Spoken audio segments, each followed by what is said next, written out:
Everybody, welcome to the Word at One for Monday, January 3rd. So we are beginning this new year, continuing in the Gospel of Matthew, and this is kind of good timing to talk about the three wise men because on January 6th in the church calendar, that's called the Day of Epiphany, and that's a celebration of the wise men coming to worship Jesus. And this idea of epiphany, revelation, something that kind of hits somebody, is kind of multiple levels. We've got wise men who are from a different country, so God is reaching out beyond even the Jewish people to come and to have them recognize who he is.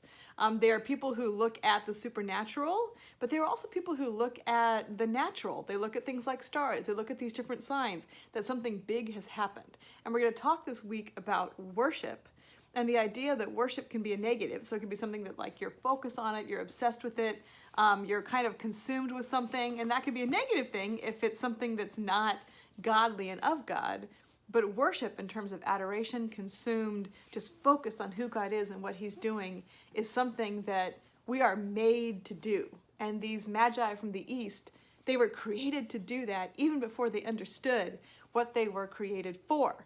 But in contrast to their worship, their focus, their need to find this God, this king whose star they had seen, we have King Herod. And what was King Herod's motivation, Jess? He was trying to kill Jesus, so he tricked the wise men. That's right. So he was trying to kill Jesus, and so he told the wise men, when you find this king of the Jews, tell me so I can go worship him. But did he want to worship Jesus?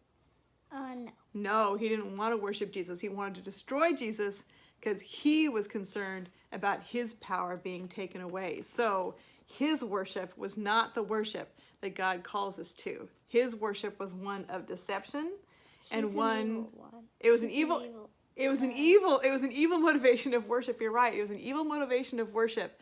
But God calls us, just like those Magi, when they found the star and they saw it settle over the place where Jesus was, they rejoiced and they came in and they worshiped him.